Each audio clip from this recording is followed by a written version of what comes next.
So what we've done here so far is we've done pressure vessels, and then we've done torsion shafts. So now we'll start looking at beams a little bit and how to design a beam and analyze a beam. So the first step in that process is a centroid. We covered this in statics. You know, I assume you covered it in statics wherever you took that. And of course you probably had it in physics, and you probably did an integral for it in probably 252, and maybe a 3D integral for it in whatever, 254 or whatever. So I assume you've had this. A centroid is like a balance point for an object, is how I think about it. So it's the center point of an object. If you had a plate and you found the centroid of the plate, you could balance the centroid if you held the plate horizontally and put it on a stick that attached to the centroid. Let's just say that, okay? So a centroid is like a balance point for a shape. All right. On a beam, it has kind of some significance for us in how we analyze beams. And so what a beam does is it bends about its own centroid. So for that reason, we want to identify the centroid. So here I've got a shape, and if I take the shape, I've drawn a line through this centroidal axis. If I take the shape and put it here, I just laid it horizontally on a pen that goes through that horizontal axis, I can balance the shape. Of course, if I put the shape somewhere else, it won't balance. Now, we don't use it so much for balancing, but that's the idea of it. You know, obviously it comes from the word center. So what we want to do here is find the centroidal axis through the centroid. So that's what I've done there on that shape. I found a line that runs through the centroid, which on this shape would be right there. Now what we do with it is we project that line down the long axis of the beam, like so. And when we do that, that centroidal axis on the cross section becomes what we call the neutral axis, running down the length of the beam. All right. And it's called a neutral axis for a reason. And the reason is when you bend a beam, it will bend about its neutral axis. The neutral axis is the axis that is in neither tension or compression. All right. So when we bend a beam, it'll flex a little bit, is what it'll do.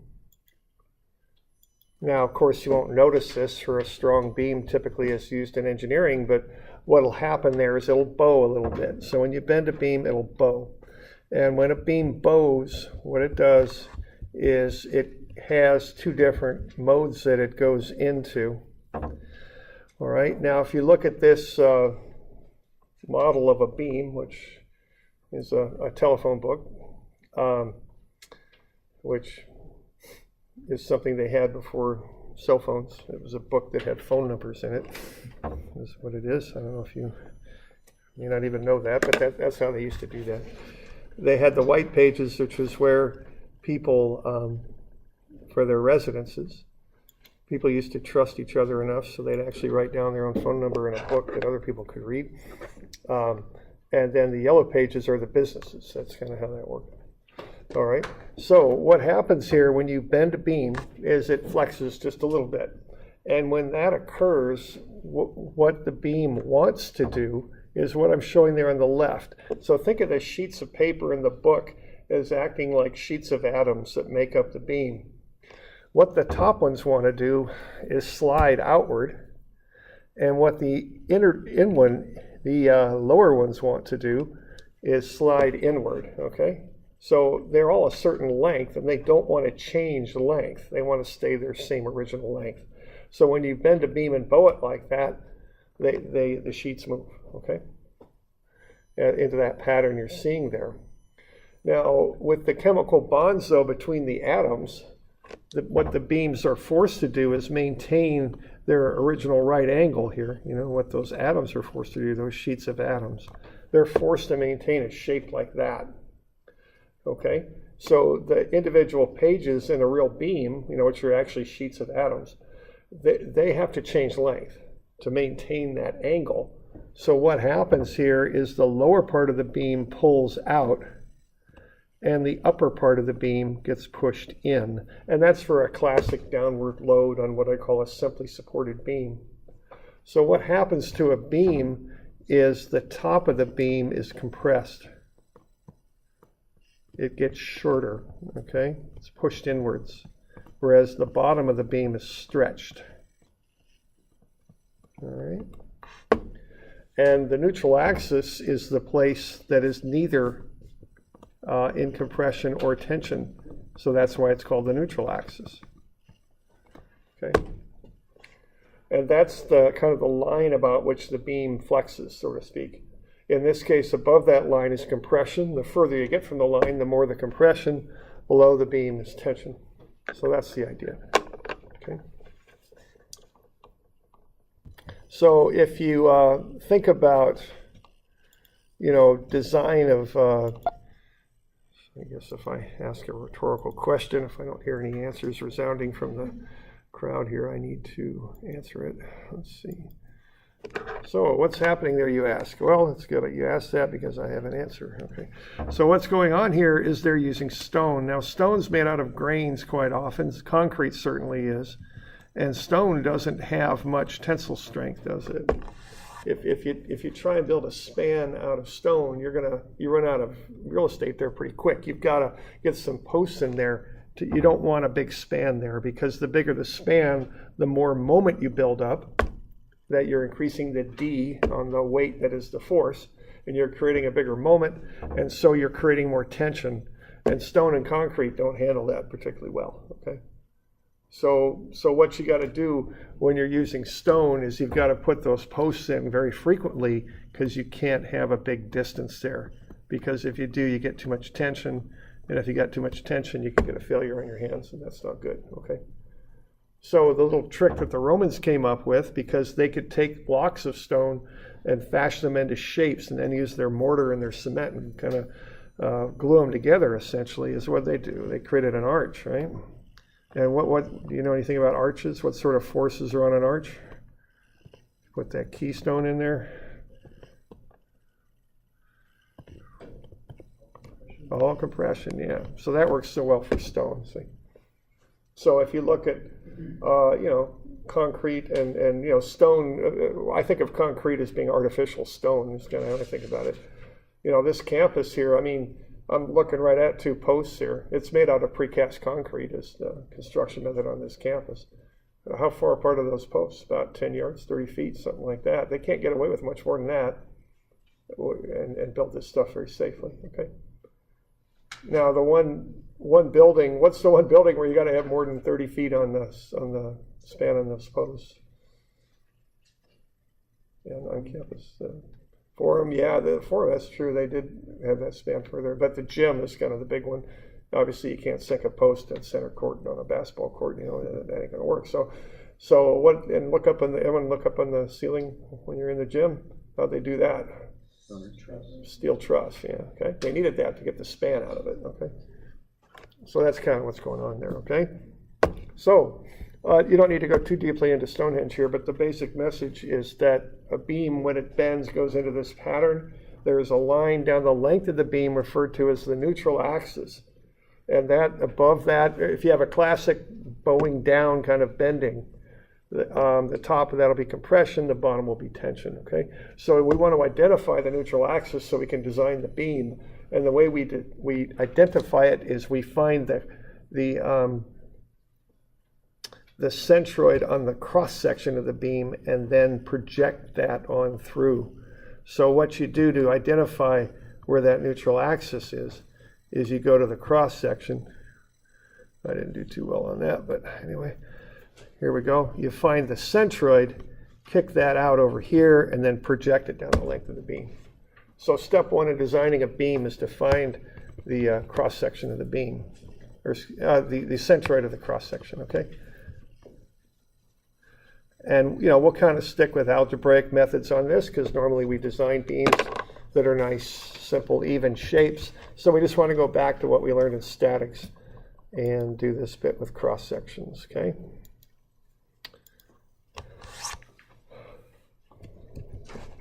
All right, now the formula for doing this is it's a weighted average is really what it is. So what you do with this stuff is you sum up, you break the part into pieces. You find the area of each piece and multiply it by its x bar or y bar distance. And then you add up all the pieces for the entire object. And then you divide out the area of the entire object. And what you're left with then is the big x bar and y bar for the entire shape. So you break the shape up into pieces, find the x and y bar distances to the centroids of each of the pieces, add those up, and then divide by the total area of the object. Okay? That's how you find the centroid. So it's like a weighted average is what it is. Now, if you got kind of a curvy thing with functions, you use really little pieces, little differential elements. But if you've got a bigger shape, as we commonly do, made out of rectangles, we start dealing with I-beams and T-beams and stuff like that. Normally we're talking rectangles. We can use an algebraic approach. So why don't we go with this shape here, and let's use an algebraic approach, and let's figure out where the y bar is for this thing, okay? All right, the way to do this then is to break this up into pieces that we can handle. Now, the pieces that we can handle, I think that I've got on your formula sheet are rectangles and triangles. Excuse me, I might have put quarter circles on there, I can't remember right at the moment. But this is on the back of your formula sheet, and I don't know what all I included on that. I don't remember right at the moment, but for sure there's rectangles. And I think there's triangles too, and there might be quarter circles, but maybe not. I can't remember. Okay, so if you're doing a rectangle there, the distance to the centroid is h over 2. If you're doing a right triangle, what you do is you come up a third of the height, h over 3, from the right angle. So those are the common centroids that we use. So when I'm doing this stuff, typically I like to kind of idiot-proof it for myself. I like to put it into a table, or I can just fill everything on the table, and that way I can avoid making errors and careless mistakes and all that. It helps me with that.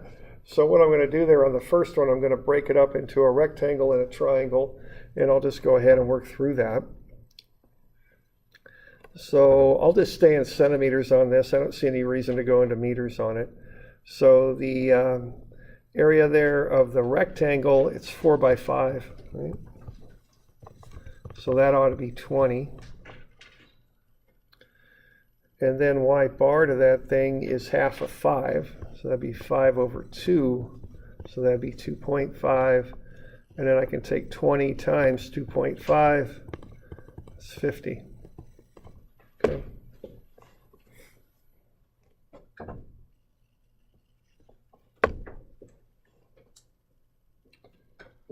Okay. And then you just do the same thing for B. Okay, so once you get the area of B there, it's just a triangle, 4 by 1, and find the y bar distance from the base of the shape up to the centroid for the triangle.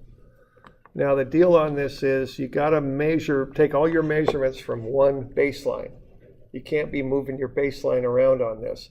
So what we're using as our reference line, or the fancy word for that would be a datum, is the bottom of the shape. And we're going to measure up to these centroids of each of the individual parts there. So I usually sketch this up because, I've seen a fair number of just kind of careless mistakes people make on this stuff. So I like to avoid those kind of things. So I'll sketch things up and do all that. And then measure to it. Okay. And then just multiply them together, and then you get the total.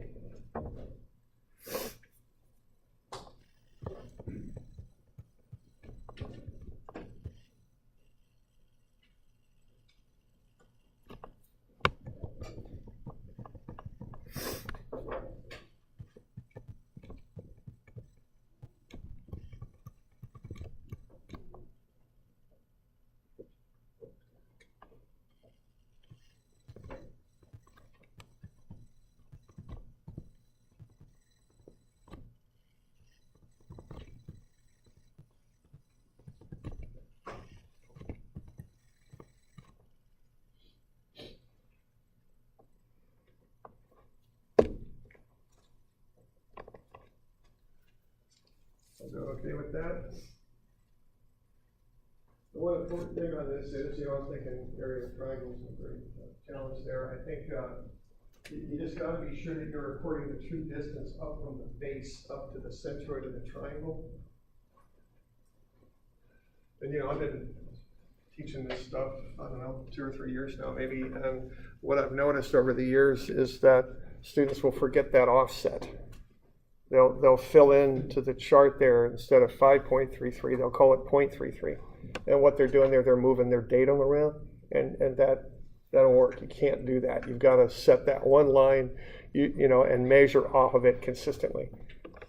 So the way to avoid making that careless mistake when you're taking a test, and we all get a little different mindset when we're on taking tests, right? We kind of get blinders sometimes a little bit. I think we all, at least I do that sometimes. So draw a sketch, see, and draw the arrows in there, and then you look at it, and if you come up with 0.33 for this, if you really look at that, you're going to say, no, that ain't 0.33. I mean, that ain't going to work. Okay, so do something like that, kind of idiot-proof it, like I say. I remember once I was surveying, and I was supposed to set a point, and this is back in the days of printouts from computers, and I had that in my hand, and it said to turn this angle and shoot this distance, and I kind of looked at that, and I went, nah, I don't think so. I don't think that don't quite look right, So you want to have that picture in your mind of things that you're doing. Okay. Actually, what did they do? They switched the latitude and the longitude or something on one of them. I was going to some meeting, and with these coordinates, they were to set this bridge piling. It was latitude and longitude, and I can't remember exactly how that went, but there just happened to be a map on the wall as I was walking in the meeting, so I just looked at the map and got the latitude and longitude of where these bridge pilings were supposed to go, and it was up in Alaska where the bridge was, and the coordinates were in Oregon, so it looked a little suspicious to me, so I figured I'd better be late for the meeting and maybe go back and check with the person working on the computer just to be sure those coordinates were right, and it was probably a good thing that we got those fixed up, but it's always good to have those kind of common sense checks on things, Okay, so we good on that?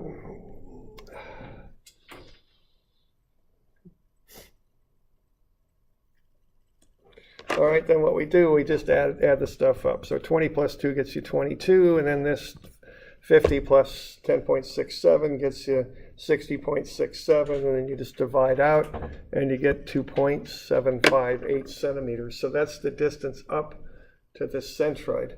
And then when I'm done, I have a look at it. And I say, does that look about right? If I tried to balance that thing on that line, would it work? And yeah, it looks about right to me, okay? So that makes sense. So that, that's helpful on these centroid problems, okay? So that's one way to do that. Now you can also do these things by using cutouts. You can do it that way too, if you like. All right, so if you're going to do it with a cutout method, you come out with a bigger rectangle that's 4 by 6, okay? So I'd start with that. And that would get me a total area for this rectangle here of 24. And then I'd take half of 6 and get 3.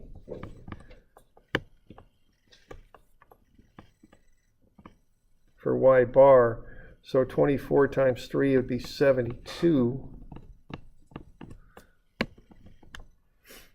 Why don't you just take a couple minutes and fill out the next line, because what you want to do with this is take away that rectangle, that triangle that I've marked number 2 up there, the Roman numeral 2.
Okay, so you ought to be coming out with negatives on that, and a little bit different by bar too, okay?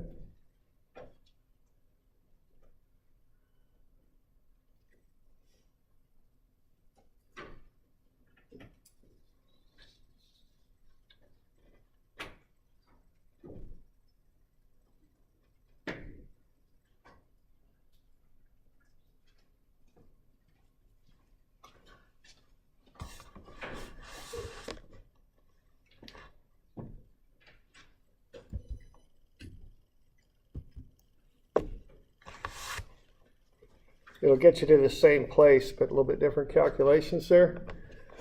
We're doing all right? -2 for the area. It's important that that's negative. 5.67 for the y bar distance, because you're going up 6 and coming back 1/3. You all with me there? So you're going up to the top, which is 6. Then the right angle now is flipped, and see the right angle, when you do it that way, it's up here now. So you're going up 6 to get to the top, and then you come back 1/3. So it's 5.67 for y bar. And then multiply the area times the 5.67, okay? And you'll get negative 11.33. Of course, the numbers on the bottom, they come out to be exactly the same.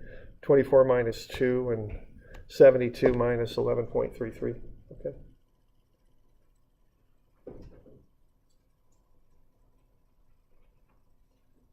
So you okay with that?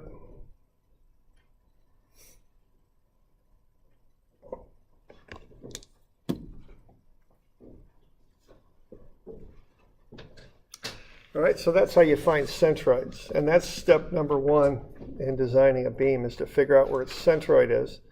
And then you're going to basically project that line down the length of the beam and call it the neutral axis. You can also call it the neutral axis on the cross section of the beam too. I mean, you can call it, that's actually the neutral axis right there. Okay. So we got any questions on that?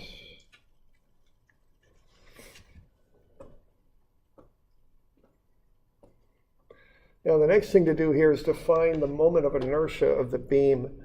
Now we covered this in statics. It was a while back, I think, for most of you. The moment of inertia is a shape moment of inertia. There's 2 kinds. Actually, it's an area moment of inertia. I'm sorry, area moment of inertia. There's an area moment of inertia and a mass moment of inertia. My guess is in physics you were dealing with a mass moment of inertia. What we're dealing with here is an area moment of inertia, okay? So we just, it's not, they're calculated in very similar ways, but they're different things. So this is an area moment of inertia is what it is. And, you know, kind of went through this bit with bending and beams. Now, I've got this little sheet here in your book, I think.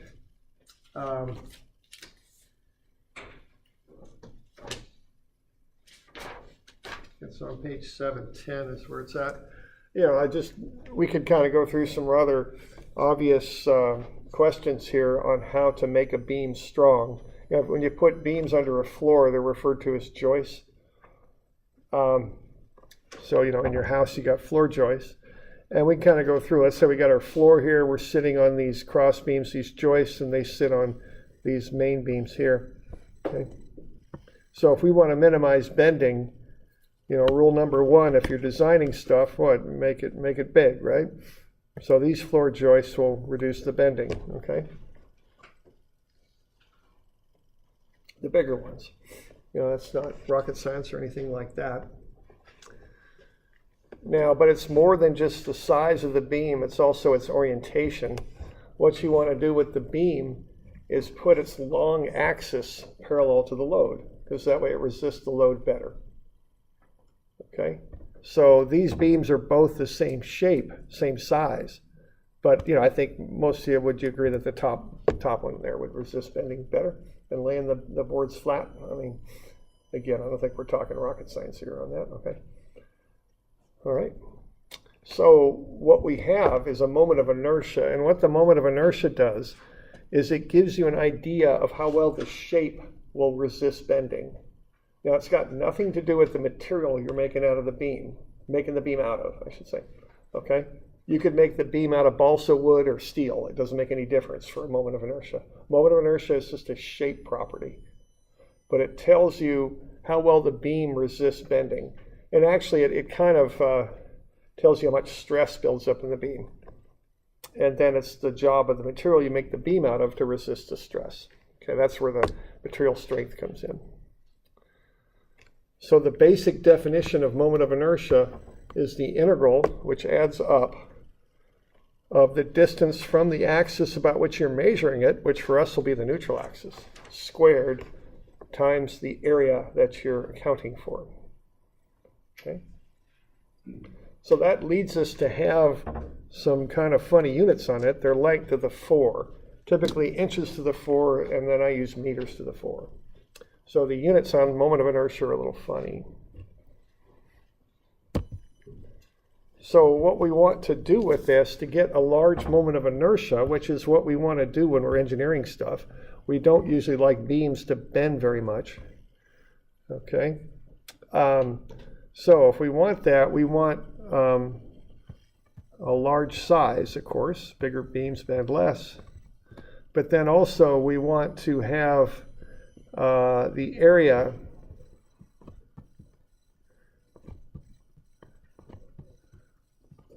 should be a large distance from the axis. Okay, so the further the area is from the axis, the higher the moment of inertia. So what you have there is kind of the key to making beams that are light and economic. It's not just how big they are, it's how far the area is placed from the axis of bending. And maybe I should add that term in there, axis of bending, okay?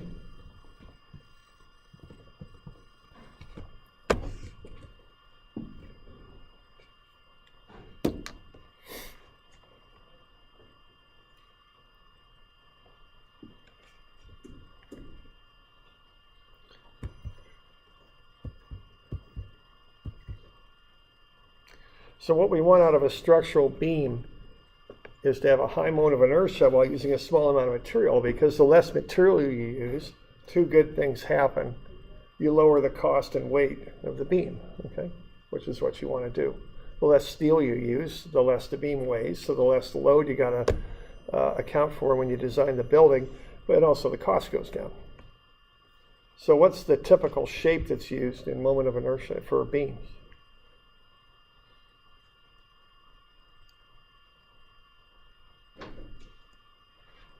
Typical shape for beams? I-beam. I think I-beams, yeah. There we go. Okay? So I-beams are the typical shape because what beams are primarily designed to do is to resist downward loads. So, you know, that beam would project, kind of extend back like so. You know, try and get that drawn in there more or less. I guess that doesn't belong there, does it? Darn it. Get out of there.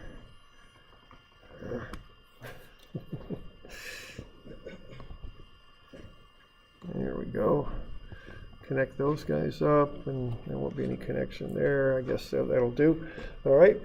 So, what beams, you know, originally, and certainly originally when we first started building stuff like the Empire State Building and these big steel structures we started putting up in the 1800s, early 1900s, we want to resist loads that come down. So what we're doing here is we're trying to maximize I sub x for that type of loading, the moment of inertia about the x-axis. So what we want to do is to put the area as far away from the neutral axis as we can, okay? And an I-beam is the shape for that. So what you've got on an I-beam are what are called flanges out here that are placed out away from the axis of bending. So that's a flange. Now what you call this little thing that connects them together is the web. So you make the web strong enough to hold the flanges together, but the flanges are what do the work as far as resisting the load. Okay. Now, so I-beams are a very typical shape. A lot of other shapes are derived from I-beams. You can cut an I-beam in half that way and call it a T. You can cut it in half lengthwise and call it a channel. For columns, sometimes they use pipes and tubes. Sometimes, not always, but they do. Columns are subjected to downward loads and they buckle, they bow out on their weakest axis. So a pipe and a tube are strong in all directions. Okay, so they're used for columns often. You can also fill a pipe and a tube with concrete and stiffen it up a good bit too to help prevent buckling as well. Okay. So they started with standard beams, is where they started. That's like what they made the Empire State Building out of in that era. But nowadays, especially in places like the Northwest, we realize we got to handle downward loads, but we also got to handle what we call lateral loads, sideways loads. So here in the Northwest, when we have our big earthquake here, we're going to get some pretty serious sideways loads. So those standards are a little too thin to handle that sideways type load. So we go to wide flange. That's getting to be the typical structural beam that's used now, is wide flange beams. Miscellaneous are any beams that aren't W's or S's. Wides are standards. Heavy pile is a very thick, strong I-beam. It's pounded into the ground like you pound a nail into a board. Those are used for like bridges and stuff. The posts for bridges could be pilings. It's a way of creating a foundation just by pounding that thing into the ground. Okay. T's are kind of handy because you can put stuff like conduit and all that and get to it. You know, if you use that for a ceiling or a roof. The roofs in the main campus here are double T's. They're concrete double T's. Channels are used as like facing beams along the face of a wall or something like that. Pipes and tubes, I've seen them as columns primarily. Okay. So there's just a few pictures there. Here's an I column. There's an I beam. A little closer view. I column, I beam. There's a double T concrete beam. That's the type of construction we've got in our campus there, upper right-hand corner. And then we've got a circular tube there for a column with a pretty typical base plate connection there.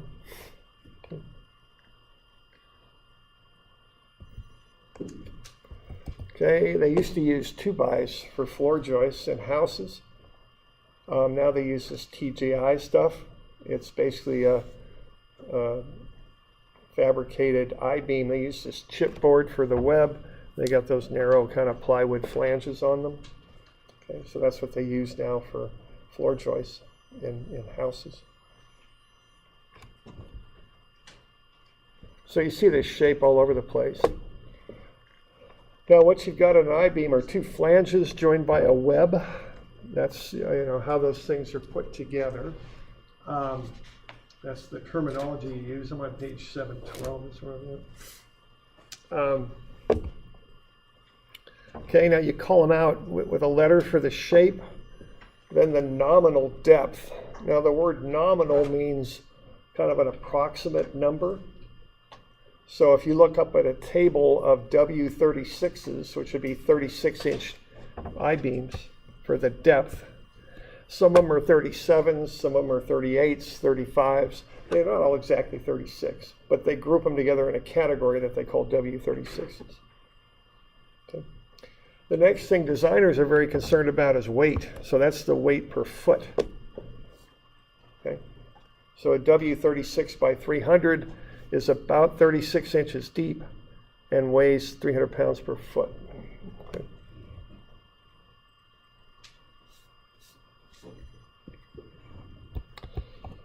All right.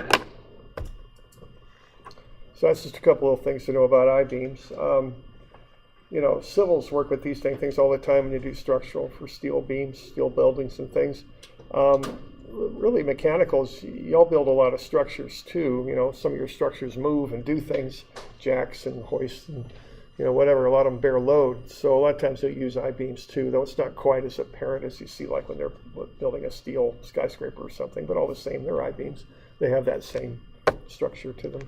You might use more tubes and things for the frames you build and things like that. Okay.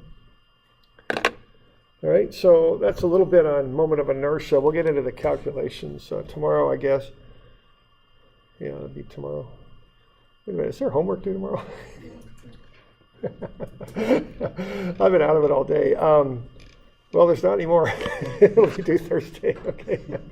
I'm sorry about that. That's pretty funny. Well, let's do Thursday now. Okay. We'll cover it tomorrow. I've been kind of a little distracted today, obviously.